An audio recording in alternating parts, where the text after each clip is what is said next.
you this clip afterwards. So, the topic of today is choosing your calm, taking back the calm within our head.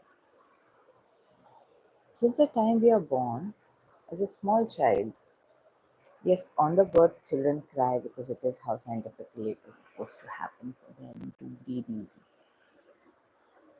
In general, when the baby sleeps or when as they grow up, the default nature is they are generally relaxed, they are happy. If something happens, to distract them and they come out of it. So the feelings that they feel as of now passes in some time. As we grow up and the kids around us they grow up too, we tell them, okay, not like this. Don't feel like this. You don't feel this. When something happens, you fall. The kid falls and they cry. Meaning nothing happened. It's just a tiny injury. Or if you scold a kid and the kid starts crying, sometimes it happens as a adult you're having tasks to do and scold the kid and the kid is like scared and why are you getting scared? Why are you crying? It was not a big deal. So as an adult, what you feel not a big thing, not necessarily the child thinks in the same way. Now this child when they grow up, their definition of big and small, happy and sad, the reactions how they should be giving is driven by what has been going around them since their childhood and how they took in, how they interpreted the reactions, how they interpreted the situation, and what they kept with them. And they forget all about letting the experience be in that moment and getting over it. And as an adult, we get into this anxious being to manage emotions in the top of whatever real life tasks or challenges or the work that we are handling. Normal life as a villager or a place where there is very less of a technology and the comparison is involved, or the person is busy whole day. The day would be like they get up, they have their breakfast, they get ready, they go to work, they work whole day. By the time they are home, they're tired. Those who work on field, etc., or those who have the physical job, or there are offices where the phones are not working. So means the work is purely mental or physical. They don't have this engagement towards outside world, what is happening outside, and comparing themselves with that. Like, okay, XYZ is doing this, and I'm doing this. I'm stuck here. That stuckness won't be there. Another thing is when you're not involving yourself in too many choices, it's easy because if you have two options, it's easy to pick. If you have three options, it's little difficult. If you have four options, it's little more difficult. So nowadays,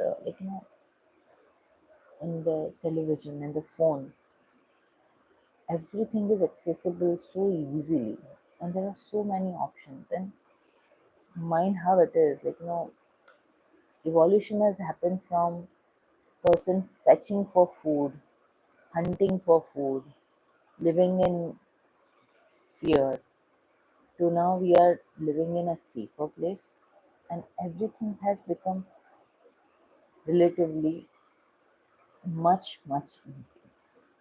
Now with this ease, what we have done is increase the amount of decisions we make in the day. And as the amount of decisions that we make during the day increases, the brain is always active making choices. What we'll have for breakfast, what we'll have for lunch. Within the breakfast, what are the options available? Probably some of you might have gone to the hotels where they serve morning buffet, and the first thing you're making choices in the morning, what breakfast I'll be having. And you might have observed many people, in many successful people, you can check online. They have the way of standardizing certain tasks, standardizing day-to-day life, what clothes they'll be wearing, what breakfast they'll have on the daily basis, minimizing the decision. So they have the mental capacity and they don't overshoot it and they don't feel overwhelmed or tired. So one is not one way you can help yourself is try to have a list of things which you need to do today, prioritize them, and do it for a week. Make a schedule for a week. Whatever can be decided when you sit for half an hour for the week, decide and put a pin over it. Okay, this is this one task, two tasks, three tasks, four tasks. And during the week, what you have to do is just check off. This is done, this is done, this is. So there is like one, everything is planned. Second thing, when it gets done, there is a joy. You feel the happiness of doing things, accomplishing something. And that way, slowly, slowly, your confidence increases. And the anxiety and overwhelms that they go down. Second thing is anxiety happens when you want to control that what is going to happen during my day. And sometimes you become very rigid with ourselves. That this is how things should happen, forgetting that we are working with so many things which are not in our control. There are so many variables. I stay in a city where generally the electricity and water is available. But there are days when the electricity is out for some hours and it goes off suddenly.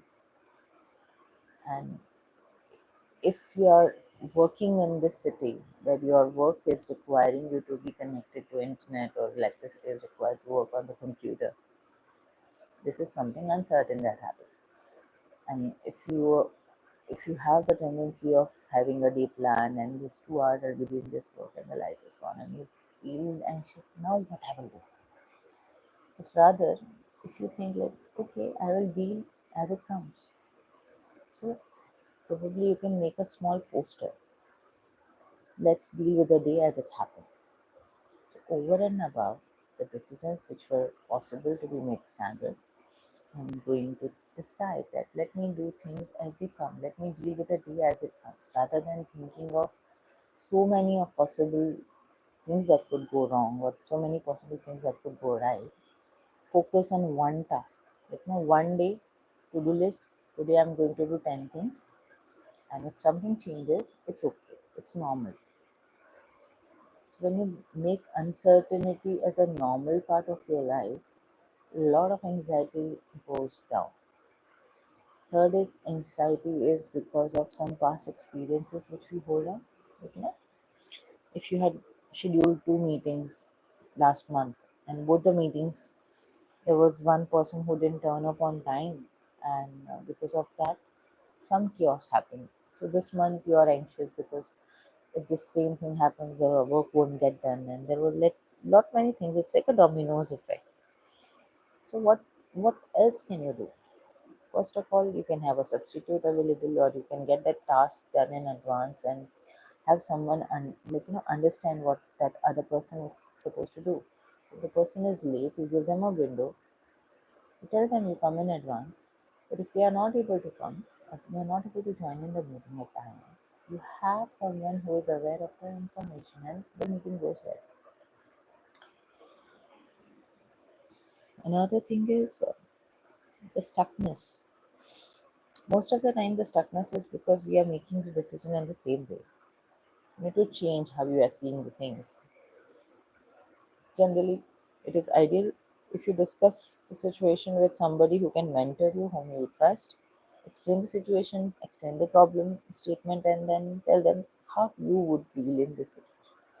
Because you know what you are doing, and generally, when we are seeing only with one pair of eyes, we will never find a fault. But when the fresh pair of eyes enter, they can see situation with a different perspective as a third person's perspective, and probably they will give an input for you which if you either apply or at least think it through in your brain, you feel, oh yes, this is why I was feeling stuck. Ta-dam. So to get back to the calm state, to get back to the happy state, to get back to a state of peace where you're not worried all the time, to get back to a point where whatever you're doing, you are here and you are having good time. The way is, try to have a simple day. Try to have less decisions, less variables. Understand that if there is a possibility that doing one thing will lead to missing something else. So the fear of missing out is less. Sorry, this few minutes are a little power packed or information packed, but this is what currently I am given to share here. You let me know how you find it.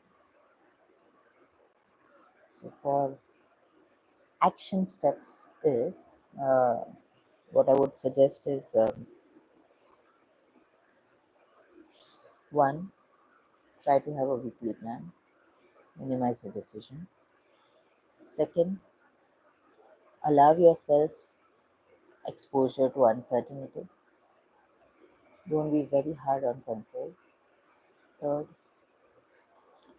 consult somebody if you are feeling stuck or you are following the same pattern every time, falling at the same stage. Mentors are very important in life, and there can be more than one a mentor. And have good food, don't skip meals, and have good rest. That is all for the day. Thank you.